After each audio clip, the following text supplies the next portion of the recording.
Are you tired of your valuable ideas and suggestions getting lost in the shuffle? Well, that is why I'm introducing Direct Suggest, the revolutionary digital suggestion box that puts your voice front and center. With Direct Suggest, you have the power to make a difference in your organization.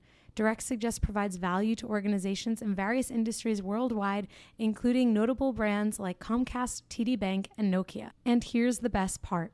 Direct Suggest only costs 50 cents per employee per month, making it an affordable solution for businesses of all sizes. Plus, they have an incredibly high ROI and savings potential with an average 33 times return on investment. The implementation process is also a breeze. Once committed, setting up Direct Suggest from start to finish can be completed in as quickly as a week or less. Don't let your ideas or your team's ideas go unnoticed. Visit directsuggest.com today and start by making a difference with Direct Suggest. Use the promo code HUMANHR for your extended 60-day free trial. Again, visit directsuggest.com to learn more, and remember to use promo code HUMANHR for an extended free trial. Direct Suggest, where your voice matters. Welcome to the Bringing the Human Back to Human Resources podcast. I'm Tracy Chernoff, and I've spent my entire professional career in HR. Each week, we'll explore the delicate balance between people and business with the aim to reconnect the two and create meaningful outcomes. Listen in as I share my own experiences, challenge the status quo, and chat with guests from various industries about our mission to bring the human back to human resources. Hi, everyone. Welcome back to the podcast. Thank you so much for being here for another week. Don't forget to rate, review, subscribe, share this episode with a friend. Wherever you're listening or watching this, just do all those things. And you'll especially want to share this with a friend if they are interested or considering breaking into HR or a career in HR, because this is literally what we're going to be talking about today, or this week, I should say. And it's really kind of hopefully demystifying what it is that we actually do and bringing some clarity to what it is that we actually do, because there are definitely some misconceptions there. The other thing that I've been mentioning every week that I want to mention again here is that I have my website, hrtracy.com. That's Tracy with an I. And I would love for you to subscribe to my newsletter. There's a ton of great content there. And if you don't follow me yet on Instagram, make sure you do that too. HR Tracy. It's HR Tracy pretty much everywhere. So follow me and stay connected. Okay, so again, this week we're talking about what HR really is and what it is that we really do.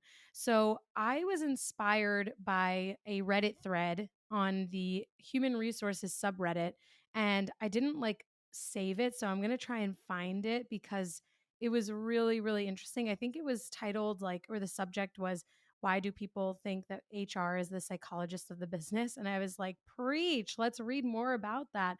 So I'm trying to find it now, but essentially, what it inspired me, or why it inspired me, was because everyone in the thread was talking about why that perception exists and that there's so much more to what we do in HR outside of just listening to. Okay, so I found it. It's titled, Why is HR Perceived as the Workplace Psychologist? And so again, I was inspired because I was like, yeah, this is really true. People have this total misconception around what we do. And then when people want to break into HR, they might think that this is actually all that we do. So I want to read for you what this Redditor, I'm new to Reddit, so I don't know if I'm using the terms correctly. I downloaded Reddit 2 or 3 months ago and I love it now. But I don't know why it's taken me so long to download. Anyway, this person wrote, I've been working in HR for a year now, and I mainly take care of administration and HRIS. While my work involves some level of contacts from employees, the communication is centered around more technical questions like benefits and so on. I never had many expectations for my job in HR, but to me, it seems that a lot of people are interested in a career in HR because they're interested in a quote unquote softer role in the company. Usually, this means they're interested in well being, internal communications, but it also seems that a lot of people think they'll become a type of workplace psychologist.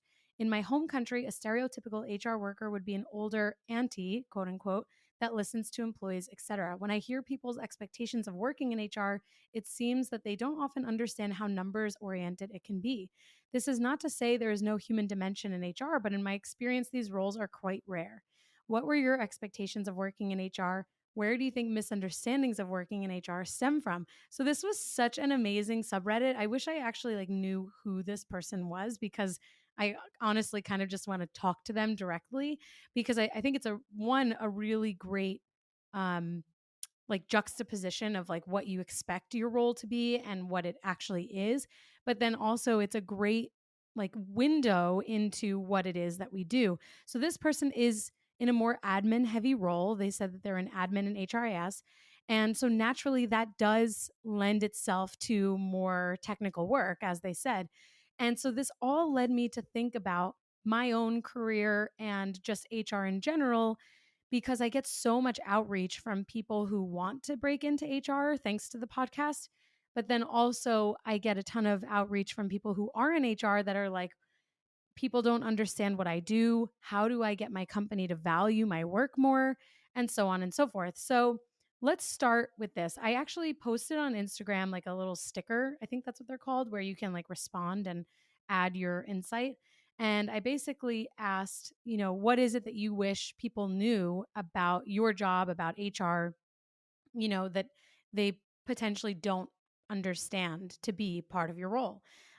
Someone said, what it means for us when handling employee relations. Someone else said auditing and compliance. Someone else said the numbers game, like meaning they kind of expanded saying like Excel and how much data and analytics you go through. And that was kind of how I posed the question on Instagram, because I think that is probably the biggest misunderstanding, is that we are not just talking to people all day, every day. Certainly that is a part of the job, but there is also this huge influence or requirement to analyze data. So I want to break this down. Let's first talk about this subreddit and the admin and the technical side of HR. If you're listening to this because you want to understand what HR really does, do not take this with a grain of salt. What I'm telling you is 90% accurate, I would say, to like what most HR jobs look like. There's a lot of administrative work. There is a technical burden, like especially if you're managing systems and tools, like in an HRIS role.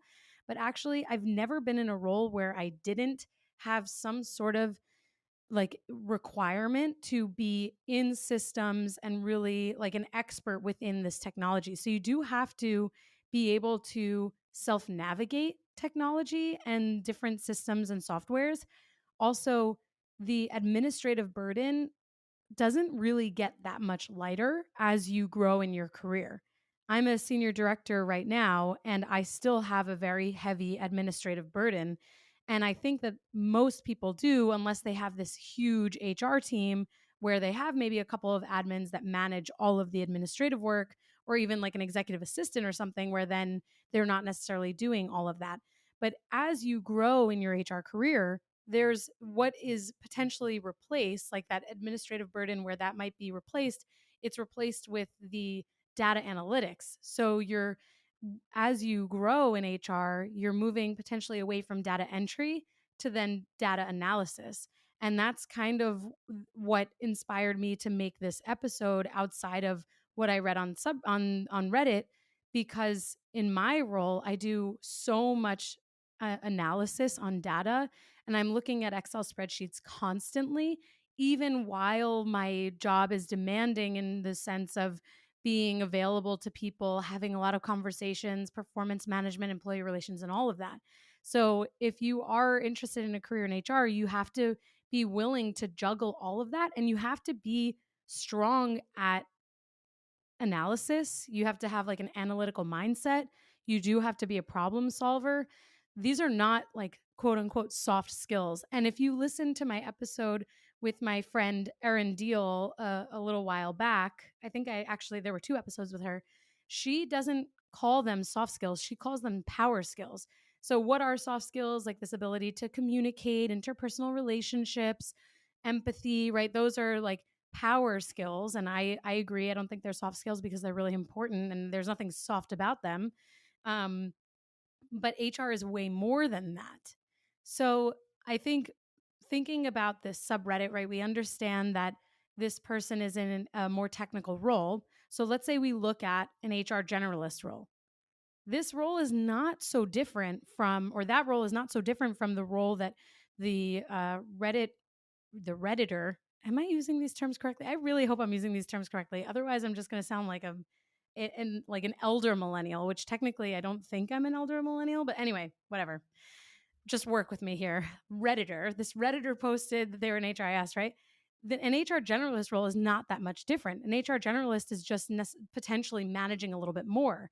They are going to be heavily involved in the HRIS or the PEO. They're going to be heavily involved in data entry and administrative work, and their administrative burden will be greater, or potentially equal to that of someone in HRIS. They are going to be managing open enrollment and annual reviews and employee engagement events and recognition. They're handling everything. That's why it's called HR generalist. This is probably one of the more common roles in HR and a common link to other HR roles until you specialize, if you specialize. So many of you know, if you've listened to the podcast for a little while, I started out in basically what was an HR generalist role. It was titled HR manager, but really effectively the job was HR generalist. And so it was comprehensive, everything, employee relations, like I said, HRAS, performance management, employee benefits and leaves and all of that, right? Like it's kind of like if you imagine in The Lion King, like anything that the sun touches is yours. That is like an HR generalist role. So take that with you, Simba. Anyway, I love The Lion King. I won't digress too much here. I promise. I'm gonna leave it there. Anyway, so that's an HR generalist role, right? So let's say someone then moves from an HR generalist role to an HR business partner role. When they move to an HR business partner role, some of the administrative burden is a little bit reduced, but there is an increase in the requirement to be very hands-on with people. And so HR business partners often are super focused on employee relations and performance management, talent development, succession planning, project planning, right? So now we're getting into a different type of HR in the weeds. You are still confronted with this administrative burden in the sense of managing performance management, managing all of those employee relations issues that might come up. Most companies are not necessarily using technology that kind of allows all of this information to sit somewhere. So if you're taking, or when you're taking notes, or if you're doing investigations and the notes that come of that, any like conversations that you're having that you're documenting, you're writing those down, you're filing them somewhere. You might file them in the employees' files, but you are still doing some element of data entry, right? And you are still involved in the tools and systems. And on top of that, you do have to, in my opinion, have to be an expert in the tools and systems that the company uses, if they use any, because as a business partner, you have to be you're the first resource, the first line of HR for whether it's a department or a certain group of employees. And so you have to be able to be equipped with the answers if someone needs troubleshooting or they need support. So it can still be a very technical or tactical role. But again, I'm kind of trying to pose this understanding that then what is reduced in some of like the generalized elements of HR, you are not only becoming more of an expert in, but you also are taking on like a more problem solving role and a bit of a more or I should say a bit of a role where you're guiding discussions and like the impact of team engagement and culture. Like when I think about employee relations and performance management and talent development, all of that, you're kind of helping to create this ethos within a team, and not just create it, but help it to become more successful, more connected, more positive, more engaging, and all of that. So HR business partners, while their administrative burden might be a little bit less, the work that they're doing to mitigate risk and improve experiences is much greater through that skill set of problem solving and analytics. And certainly HR business partners are now starting to, or not now, but I mean the transition from an HR generalist to an HR business partner, one of the other differences is that now they are looking at reporting. They're potentially creating reporting or creating a window into the data that they've collected. So now you are, having more of that analytical experience. So all of this to say is that HR business partners that's like really where the first transition kind of is made. And I'm going to go through this business partner track, which is pretty similar to HR manager. I think I've talked about this before. There aren't a ton of differences. I think HR manager sometimes is an elevated generalist role, and a business partner role could be a little bit more specific to, again, like that risk mitigation and being involved with a specific team and things like that. But really just for today's purposes, let's assume that business partners and managers have a fairly similar role.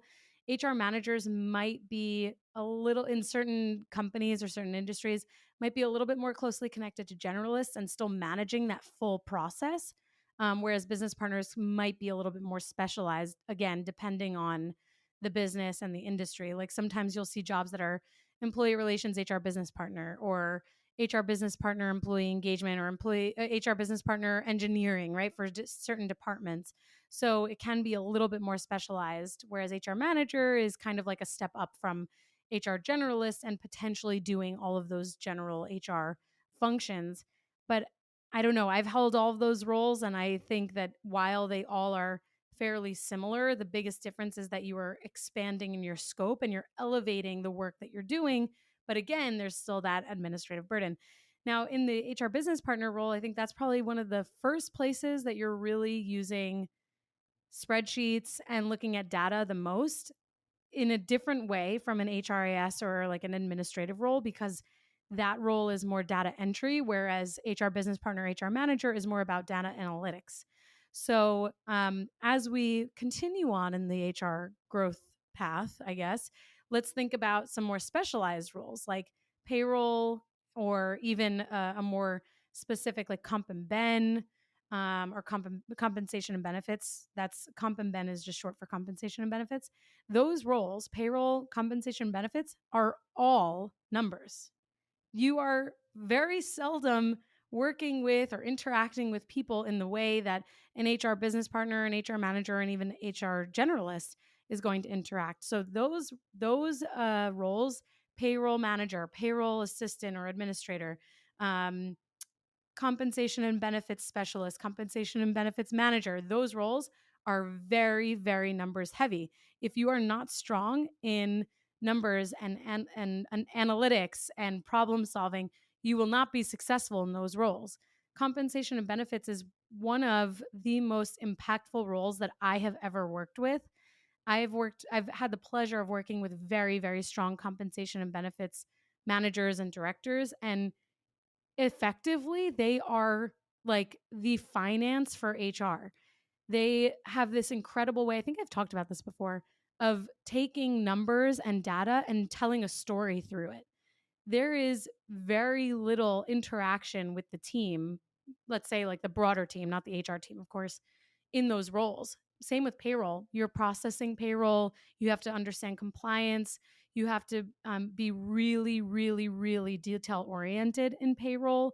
Like if you can't look at numbers and identify really quickly where a spreadsheet is off, where a formula is off, that someone was not paid correctly or wouldn't be paid correctly, this role is not for you. So this like understanding, I think, is really important, because so far none of the roles that I've talked about, or none of the expectations or responsibilities within these roles that I've talked about, is a soft job, quote unquote, or a job that doesn't require a deeply bound skill set for analysis. If your company is remote or hybrid, then you know just how difficult it can be to grow your company's culture beyond a pre-scheduled Zoom happy hour or occasional lunch and learn. Well, this week's sponsor is here to solve that. They're called CultureBot. CultureBot has devised what will likely become the gold standard for growing and blossoming a company culture inside of Slack. The app is like a sidekick for any HR or people professional, automating a lot of the mundane tasks you probably are forgetting to do on a daily basis. Things like birthday and work anniversary celebrations, team shoutouts and kudos, employee introductions, and remote games. It even has health and wellness tips and conversation starters. If that piques your interest, this will get you even more excited. Today, I'm able to share a special promotion for listeners of the podcast. You can get your first 6 months of CultureBot for 50% off. Plus, if your team is under 25 employees, CultureBot is free forever. So if you're looking for a way to create a culture of appreciation and drive increased engagement and togetherness across your team, I definitely recommend checking out CultureBot. Go to getculturebot.com/humanhr. That's getculturebot.com/humanhr to get the offer. Plus, I've added the link in the show notes so you can just click right there. Now, let's get back to the podcast and critical thinking and problem solving. So, again, kind of coming back to this subreddit, there are so many people, I'm sure, that have this misconception that HR is not solving problems, that HR is, kind of just there to engage and speak with the team or be a resource to the team, and that there is, a severe cost associated with HR departments. And while the first two, in terms of like being there for the team and creating engagement and all of that stuff, that is true. That is part of the job, at least for, maybe a generalist, manager, business partner, director, even this person in HRIS, like maybe if they're the only person in the company doing, HR generalist work and HRIS work, maybe they are also a resource. But more often than not, people in HR roles are doing way more than that. And I do think that this misconception around what HR really does is typically the thing, for lack of a better phrase, it's the thing that holds us back from scaling HR departments more, better, and more quickly. I have been definitely on the receiving end of, throughout my career, of having to explain what HR does to my own, business like colleagues, let's say, and like leadership, just because there is either a failure to understand HR, which is fine because if you're not in HR, I get it. Maybe that's why you don't understand it, or maybe there was a failure in someone's past to have a strong HR partner who really demonstrated all of the things that HR does to grow a successful business. Because while HR definitely could be seen as a cost center, I've talked about this a million times over, HR is not a cost center when you think about what drives talented, engaged, and retained teams. If we all have the same goal of retaining talent and driving engaged teams, and we know that when you retain your talent and your teams are happy and people feel supported, that they are going to have better outputs and better results, and therefore drive the business forward and up. Results will increase and improve, right? So therein, HR can't be a cost center if HR is successful in mitigating risk, retaining the team through conversations with business leaders, because of course, HR is not the sole responsible party in retaining a team or driving an engaged team or talent pool. That is absolutely not the case. We support all of those things, and the better the HR partner in their ability to analyze data and problem solve and critically think, the easier other colleagues are, the easier that process will be for other colleagues to understand what they have to do to improve their team's experience, but also to improve the overall business's success and the business output. So, that is a hill I'll die on, that HR is not a cost center. And, if someone wants to take it up with me, I'd be happy to engage in a disagreement with them, because I just, that is something that just totally grinds my gears. Anyway, don't let me digress. I want to come back to what was submitted on Instagram, this idea of what it means for us when handling employee relations. My understanding of this person's submission is that there is, maybe a limited working knowledge around what employee relations really is. Employee relations is, a situation where someone is making a complaint, a formal complaint against someone else, or just a complaint in general, harassment situations, intimidation situations, lawsuits, anything that kind of creates a need for HR to get involved, right? If two people are having a conflict or three people are having a conflict, if an employee is insubordinate with a manager, all of those things are considered kind of connected to employee relations, or ER as we shorten it. And I think this person said what it means for us when handling employee relations. I am going, I'm going to guess here that this person is saying, like, for us, it is so time intensive. It requires so much energy and so much time. And those are two different things. Like the time that it requires, this is not like a one day thing most of the time. Like these employee relation situations, especially if they're more complex or more complicated or involve more people, like if there's some investigation that has to happen in a workplace, it's really, really, really time intensive. It could take hours to review camera footage. It could take hours to speak to employees. It could take hours to get witness statements. It could take hours to understand what had been done in the past or any historical information. That stuff takes a ton of time.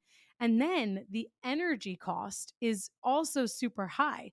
Every single thing that you had to do for that day or that week or however many weeks it might take to resolve this issue now become priority B. And so all of that energy that you've had or that you have to do your job now goes in fully invested into this employee relations situation. And by the way, there could be multiple situations happening at once. This is totally irrelevant to the size of the company. Things happen, people are people, and employee relations waits for no one.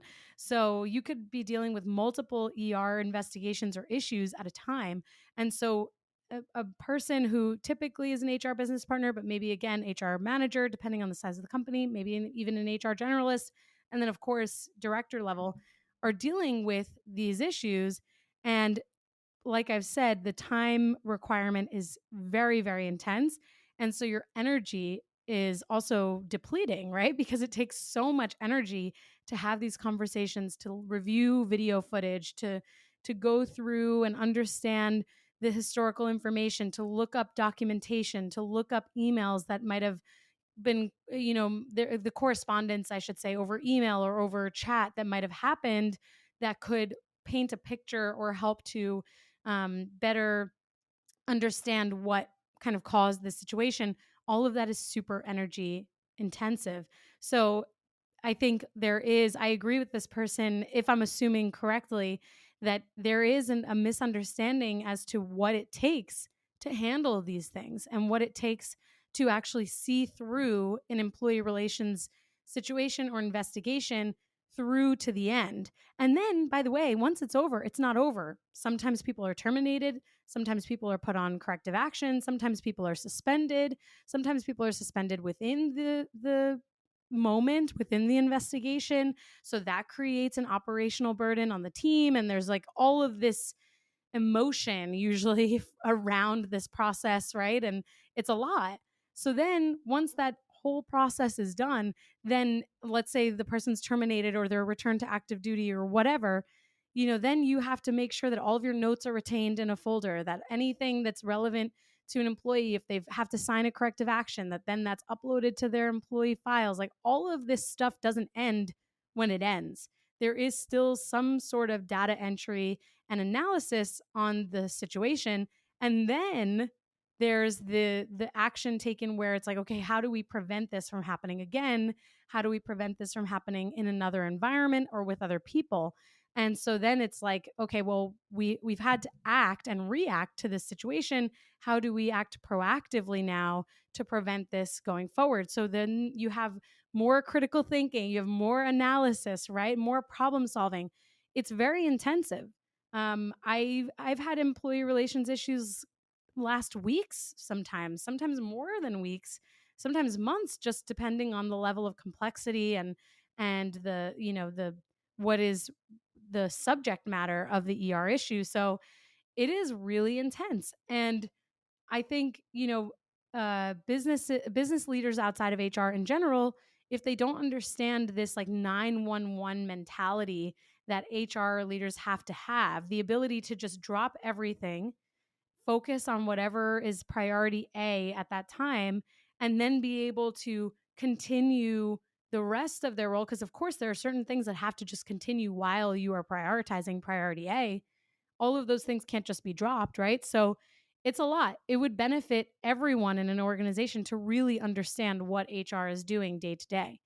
And it's not to say that ER is happening every day or every week, but priorities come up randomly. Things come up randomly where you have to drop everything and address that issue.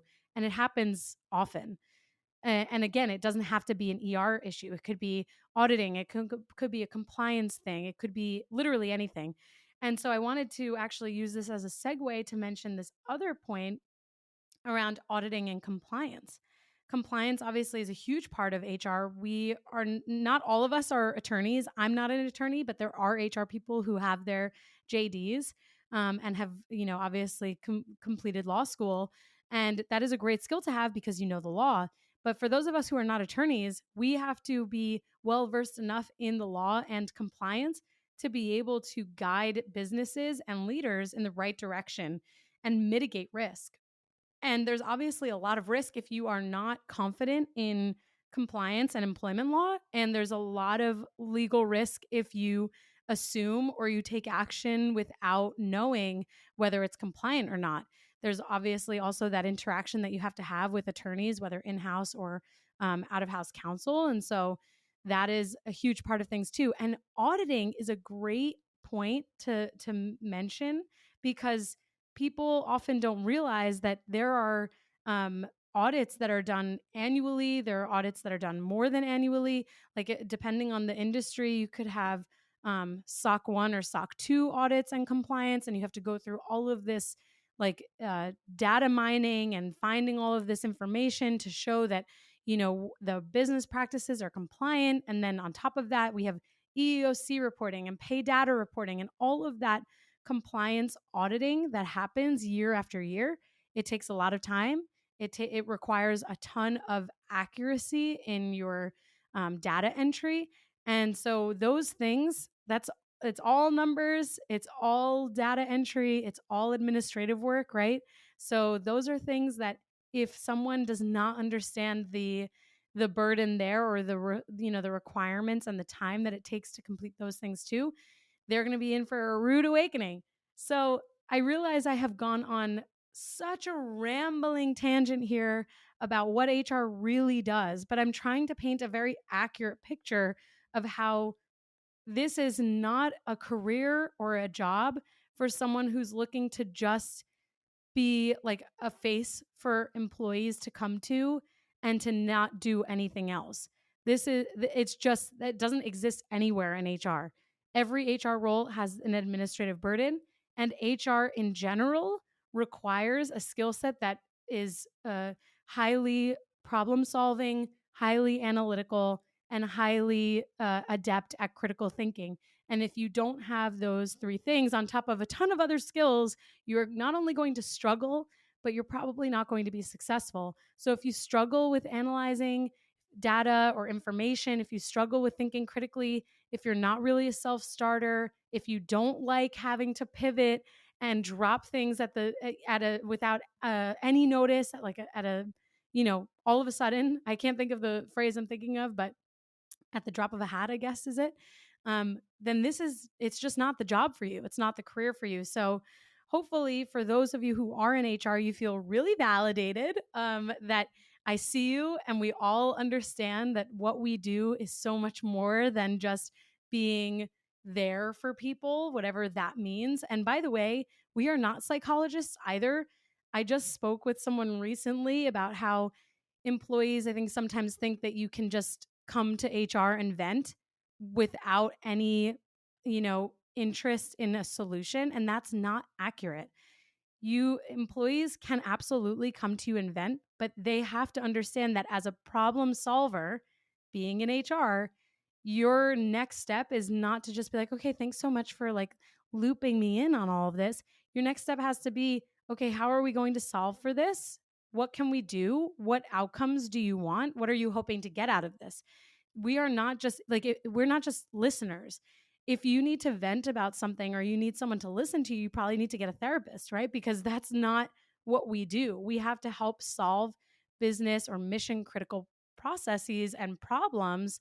And when someone is coming to us with concerns, we listen, but we also have to problem solve. If we're not problem solving, then we're not doing the other 50% of our job in that moment. So I think all of that, hopefully, again, is validating for those of you who are in HR. And if there's someone again, that you know who wants to break into HR, that needs a better understanding of what HR really does, this is probably a good place for them to start, or at least a good place for them to end if they've listened to the other podcast episodes before. And then hopefully, if you're someone who wants to break into HR, this didn't scare you away, but rather further clarified for you what the job really presents. And 33 minutes doesn't cut it. There's so much more to what we do. But it is, I think those suggestions, what I read on the subreddit and sharing my own experience has hopefully helped to paint like a high level picture for you around what you could expect. So thanks for listening to me ramble and go off on all of my tangents today. I hope you enjoyed this episode. Don't forget to rate, review, and subscribe. And again, follow me on Instagram and subscribe to my newsletter on my website, hrtracy.com. Thank you so much, and I will see you next week. Hey, just before you go, don't forget to subscribe to this show so that you are the first to hear when an episode drops each week. And maybe leave a 5-star review and a comment about how much you loved this episode. Plus, if you have someone in mind who would really enjoy this episode, make sure you share it with them. Thank you so much for tuning in, and I will see you next week.